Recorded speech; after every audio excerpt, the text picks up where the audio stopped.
John, we got a telegram from some lady friend of yours, a Bonnie something or other. Something you ain't telling me? Bonnie McFarland. She's a friend. Saved my life when I went after Bill and nearly got myself killed again. Oh, now you two's in the habit of sending each other letters. How very nice. It weren't nothing like that. What's it say? I don't know. I can't... Well, you know I can't read. Give it here. You read that thing out loud? I ain't hiding nothing.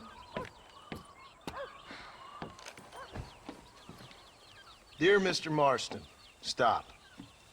Need corn sacks. Stop. Emergency. Stop. Weevils and moths ate entire county supply. Stop. Can you help? Not exactly the most romantic request, now is it? I guess not. She saved your life, you say? Yes, ma'am. Well, then you're gonna have to help her and her family out. We've got a plentiful supply of corn sacks over near the silo. About the one thing Uncle didn't manage to have stolen while we was gone. Okay. Hurry back, John. And John, what's she like? You know. A little bit like you, I guess. She's a woman in a man's world.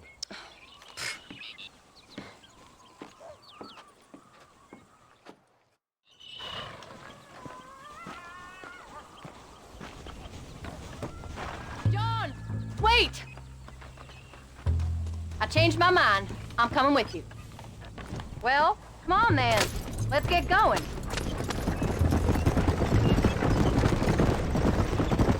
I don't think I can let you go off again without me. Fair enough. I'm glad of the company. You only had to ask. Ask?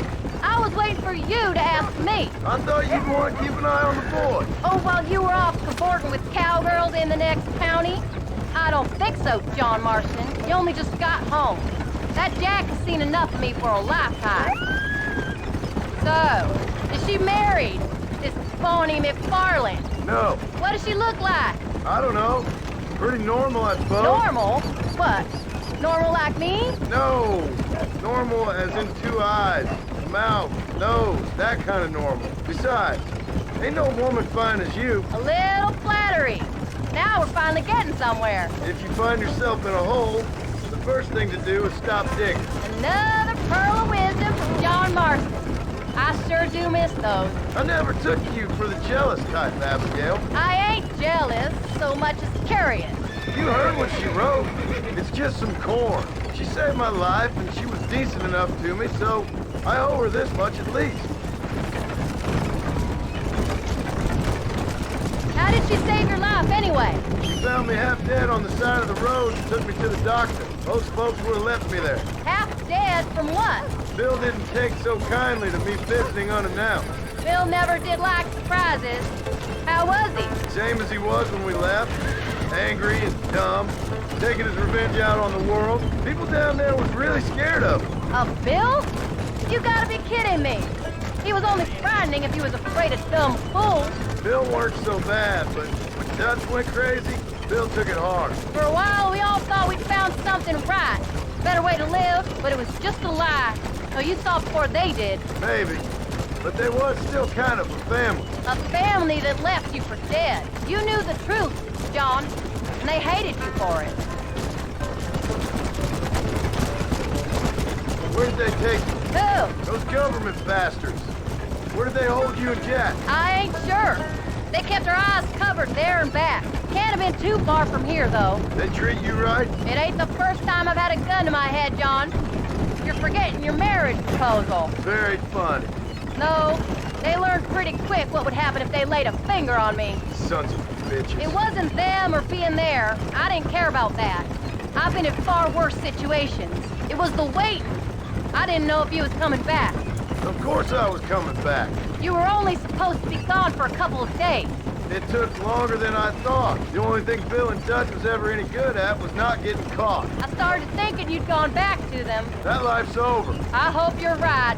Bill, Javier, Dutch, they're all dead. It don't get more over than that. Crack that whip, John, or we'll never get there.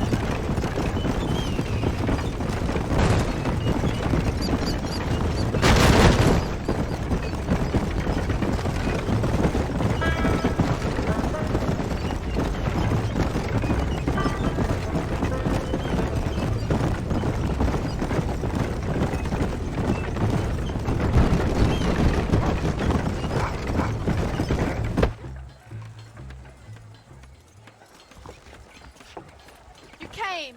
Thank you so much. We lost the entire harvest.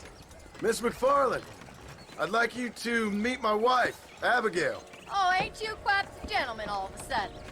It's a pleasure to meet you, Mrs. Marston. Likewise. Thank you for saving my husband's life. And for teaching the miserable goats manners, among other things. I didn't teach him anything. I know better than to try to change a man. You should meet my father.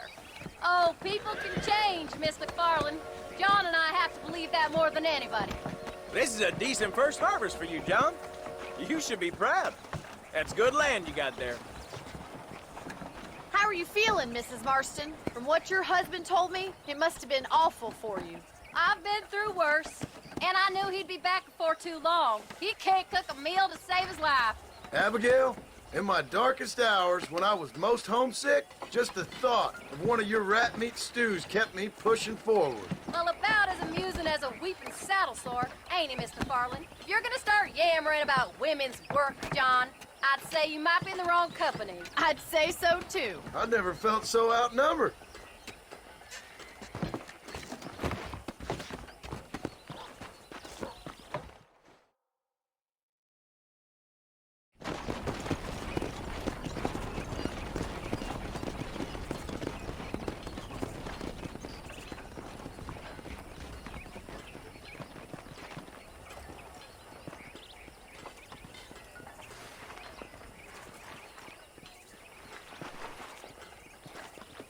Ma'am?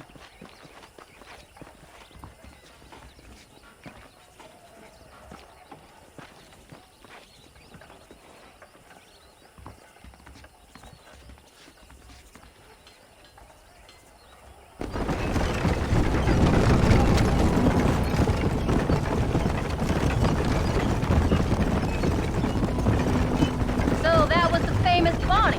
That was her, all right. She's pretty. She's normal, like I said. Well, you always wanted to be a rancher. I'd have thought she'd be just your thing. The perfect rancher's wife, if I ever saw one. I already got a rancher's wife. I'm only teasing. I like her, and I'm glad she saved your life. Most of the time, anyway. The McFarlands are good people. She did blush redder than a shepherd's sunset when she saw you, though. I have that effect on women. You've clearly had one too many blows to the head. You ain't wrong about that, Mrs. Marston. That's quite a ranch they got there. That'll be us someday. As soon as we get back on our feet. I don't know, John. How many times can we start again? An outlaw and a working girl. We ain't exactly farmers. We are now. Forget that life. It's over. Do you really believe that? We have to. It's the only way we'll ever have a future. The life we led, that doesn't go away. It's never over. You think those government men are just gonna leave us alone now? The old gang's dead. I did what they asked. And that's it? A life of crime forgiven? We're back together, ain't we? Until they decide you owe them something else. Sometimes I think I was the stupid one for believing I could get out. Maybe Dutch, Bill, and Javier were just being honest with themselves. You ain't perfect, John, and I sure ain't. But you're better than they are, than they were. Maybe we can't change, but we gotta try, for Jack's sake. Even if we have to start again 100 times. It's better than going back to what we were. How's Jack doing? Angry, upset. He's been through a lot. What are you going this way for?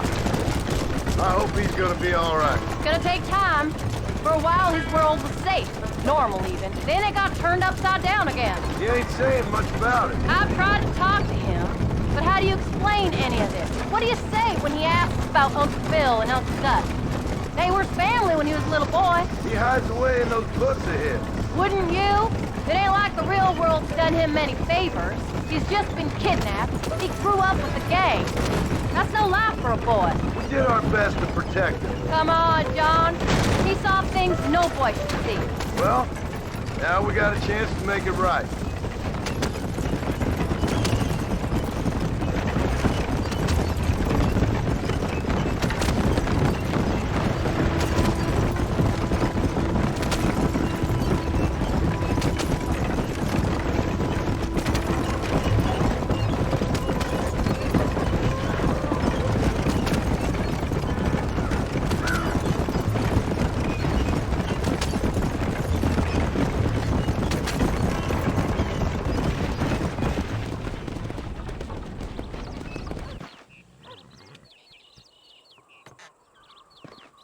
We did good today, John.